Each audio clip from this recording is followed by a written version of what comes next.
I don't know if you heard what the prosecutors say, but I know you've done a lot of work reporting on this alleged ringleader, Abdulhamid Abaoud. The suspicion was that he was in Syria someplace with the leader of ISIS, apparently, Abu Bakr al-Baghdadi. Now some indications maybe he's still in France. I don't know what you're hearing over there, but you're on the scene for us.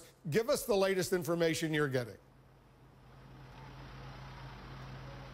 Well, there is obviously little information that you can pick up inside of Syria about the whereabouts of Abdulhamid Abaoud, but I can run you through what was known about his past here. He was thought back in 2014 to have that stage joined ISIS here, may have travelled to the region earlier, and then there have been a number of notable appearances of him in the jihadist media here, one troubling one which involved him dragging corpses behind a pickup truck. He's thought to have lived at some point, according to some media reports, in a fairly lavish villa in Aleppo with other French-speaking jihadists. In fact, he developed the name Abu Omar al-Baljiki when he was resident here inside of Syria.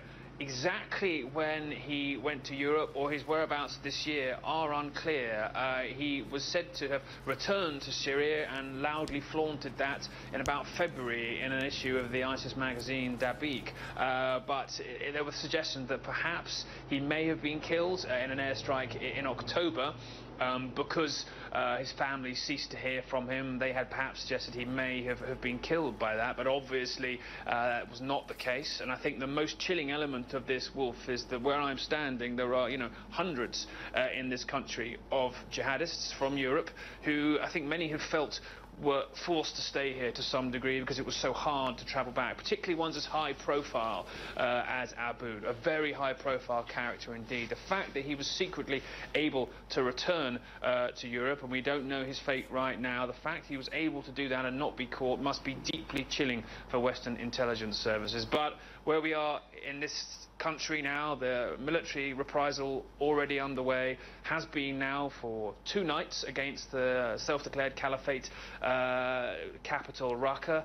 5 airstrikes we're hearing of more recently. That adds to 8 the night before, 20 the night before that. We're hearing that ISIS militants inside that city are clamping down on the use of the internet. Deeply concerned, I'm sure, there may be individuals inside that city who are able to provide accurate real-time information to coalition and French and also Russian, potentially, warplanes and munitions in the sky there. And they're also limiting their movements as ISIS fighters to try and preserve what they can. But Raqqa very much a city under siege. Questions being asked about the targets that have been hit, the level of accuracy, how suddenly so many became available to the French after US warplanes and drones being in the sky for such a protracted period of time over that city.